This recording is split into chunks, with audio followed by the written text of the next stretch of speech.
Pada video kali ini, kita akan ngomongin mengenai laporan PageSpeed Insight. Tentu aja ini bicara mengenai Core Web Vital serta Page Experience yang akan menjadi ranking faktor Google pada bulan Mei tahun 2021. Menarik bukan? Ingin tahu penjelasan lengkapnya? Yuk, mari simak video ini sampai selesai.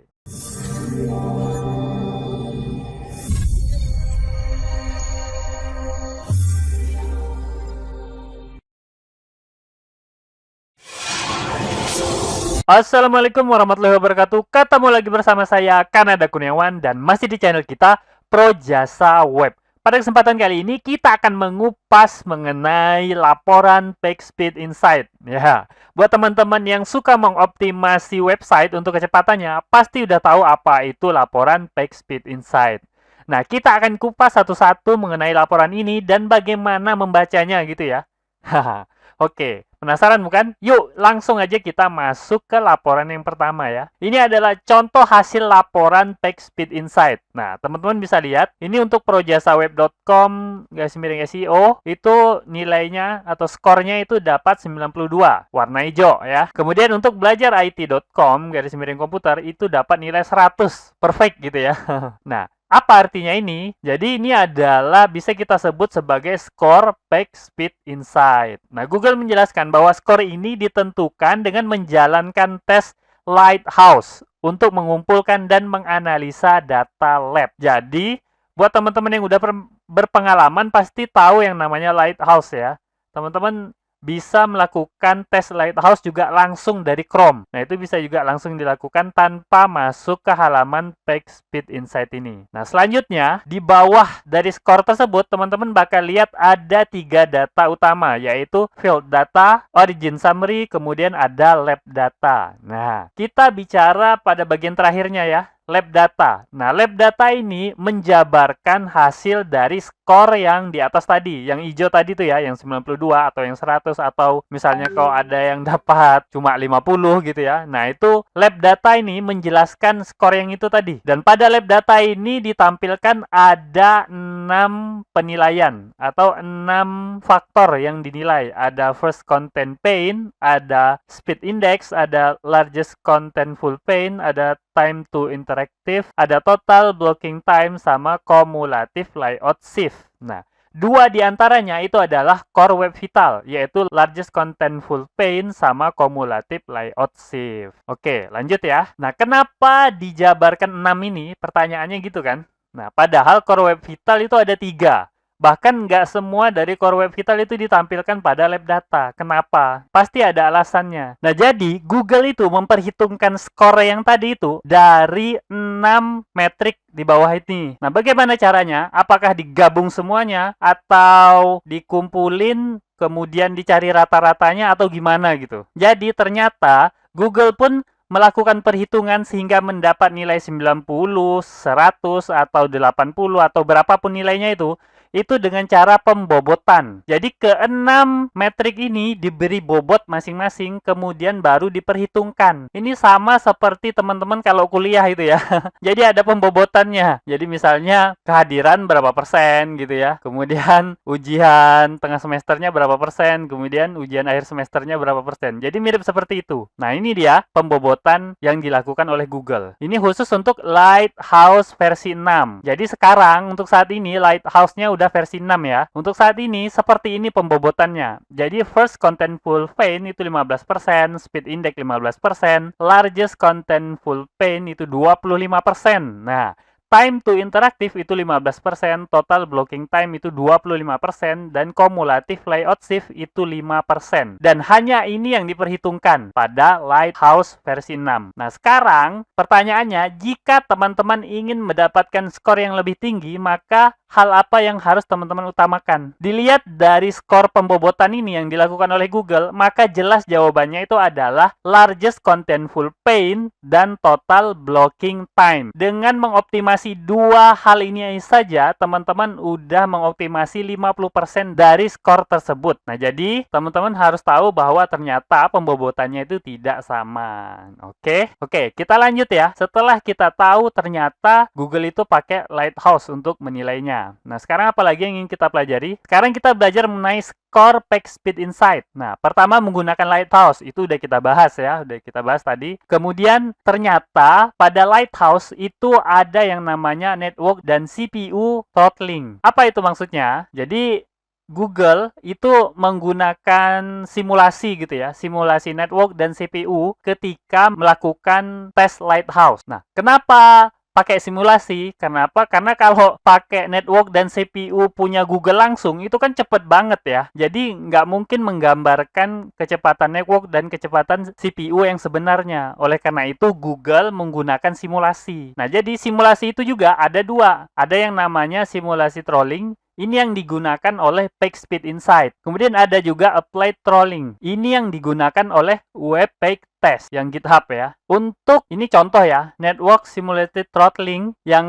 digunakan PageSpeed Insight itu seperti ini ya. Latensinya 150 milisecond, kemudian kecepatannya itu 1,6 Mbps untuk download, kemudian 750 kbps untuk upload. Nah, kemudian packet loss-nya none. Nah, jadi ini harus teman-teman pahami ya. Mengenai kecepatannya, teman-teman bisa lihat sendiri 1,6 Mbps ini tergantung target market teman-teman. Apakah ini bisa menggambarkan atau enggak gitu. Kalau ternyata target market teman-teman itu memang punya kecepatan 1,6, berarti hasil dari Lighthouse atau hasil dari PageSpeed Insight itu betul-betul menggambarkan website teman-teman. Tapi ternyata kalau memang target market teman-teman tuh punya kecepatan lebih rendah daripada 1,6 Mbps, nah berarti bisa jadi PageSpeed Insight punya teman-teman nilainya itu terlalu tinggi untuk website teman-teman. Nah, yang sekarang aja susah dapat nilai tingginya gitu ya. Tapi ternyata target marketnya kecepatannya lebih rendah. Nah, itu berarti nilai sebenarnya dari PageSpeed Insight teman-teman itu bisa jadi lebih rendah. Nah, tapi ada tapinya lagi gitu ya. Ada tapinya lagi. Pendekatan ini menjadi sangat cepat dan deterministik. Nah, karena Google menggunakan simulasi ini, jadi untuk mendapatkan skor PageSpeed Insight, kita jadi cepat gitu ya. Begitu klik, itu nggak beberapa lama, cuma beberapa detik kita menunggu, itu hasilnya udah keluar. Nah, karena Google menggunakan simulasi gitu ya. Nah, tapi Google mengingatkan bahwa dengan melakukan teknik seperti ini, teknik ini bisa jadi nilainya sering berubah. Kemudian ada ketidakakuratannya. Nah, ini yang jadi masalah. Ternyata skor pada PageSpeed Insight itu kadang tidak akurat. Ini dari dokumentasi Google langsung. Jadi teman-teman yang udah dapat nilai tinggi jangan juga terlalu songong gitu ya. Atau yang dapat nilai rendah jangan juga terlalu sedih. Karena apa? Karena nilai tersebut itu juga kadang tidak selalu benar gitu ya. Tidak terlalu akurat.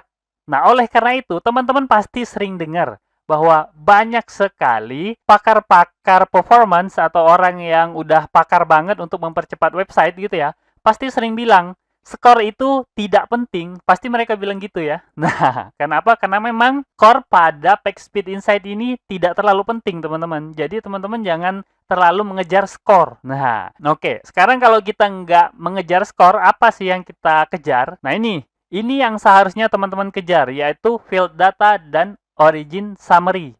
Jadi bukan skor yang paling atas itu, tapi data di kedua tempat ini. Data pada kedua bagian ini bersumber dari Chrome User Experience Report. Chrome User Experience Report ini adalah data pengguna Chrome. Yang paling atas itu adalah disebut field data. Itu data per halaman. Artinya kalau teman-teman masukin halaman artikel teman-teman, maka itu khusus buat URL artikel tersebut aja. Hanya satu. Nah, kemudian kalau origin summary ini adalah data website secara keseluruhan. Kemudian, data pada PageSpeed Insight itu selalu diupdate setiap hari dan diagregat selama 28 hari. Nggak bisa sekali tes origin summary-nya muncul. Nggak bisa sekali tes, field datanya muncul. Teman-teman harus tunggu. Minimal itu 28 hari. Nah, kalau ternyata lewat 28 hari, field data dan origin summary teman-teman masih kosong, berarti kunjungan pada website teman-teman itu masih kurang. Ini sebagai catatan untuk website dengan kunjungan 100.000 kunjungan per bulan, itu kadang masih ada field data yang kosong. Nah, jadi yang pasti terisi cuma origin summary-nya aja. Buat teman-teman yang udah expert, mungkin udah pernah main-main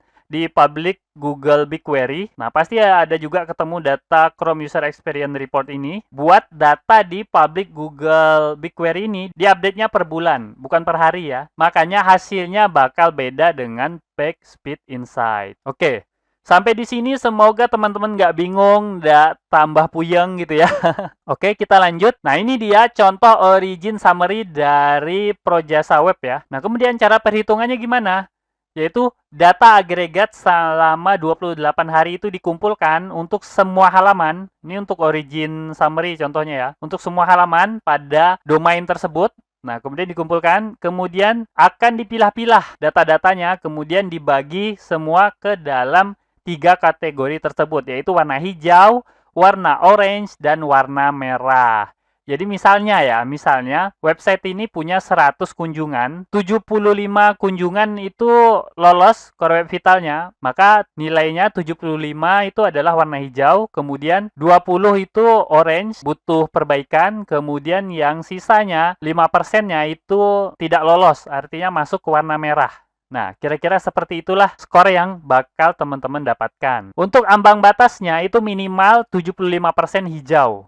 Nah, teman-teman bisa lihat nih contohnya pada largest contentful pane yang nomor 2 ini, Projasa Web itu dapat 78%-nya lolos. Makanya largest contentful pane-nya itu nilainya warna hijau. Lolos ya, di titik bagian ini kan warna hijau ya. Nah, itu lolos. Nah, sedangkan pada first contentful pane itu hanya 46% yang lolos. Oleh karena itu, first contentful pane saya masih belum lolos. Nah, nanti begitu saya melakukan perbaikan, maka Google akan menghitung ulang. Terus, setiap hari dilakukan perhitungan ulang. Kemudian, kalau memang udah 28 hari dan lolos, nah itu barulah teman-teman bakal mendapat tulisan di situ telah lolos Core Web Vital untuk origin summary-nya. Nah, yang patut dikejar itu adalah origin summary sama field datanya, teman-teman. Jadi jangan kejar core yang di atas itu. Sebenarnya nggak penting-penting banget. Teman-teman harus kejar di bagian ininya. Faktor-faktor itu yang teman-teman coba benerin. Kemudian jaga itu tetap lolos selama 28 hari atau lebih daripada itu, agar teman-teman betul-betul dinilai lolos oleh Google pada Core Web Vital ini. Jadi nanti ketika Core Web Vital ini betul-betul udah dirilis pada bulan Mei tahun 2021 nanti, teman-teman bisa tenang karena hampir dapat dipastikan website teman-teman bakal mendapat keuntungan dari update Google yang terbaru. Nah, oke, mungkin itu aja yang bisa saya sampaikan. Semoga aja sedikit yang saya sampaikan ini nggak bikin tambah bingung ya. Semoga aja apa yang saya sampaikan bisa memberikan insight lebih buat teman-teman sehingga dapat mengoptimasi website secara lebih baik. Oke, mungkin cuma itu yang bisa saya sampaikan.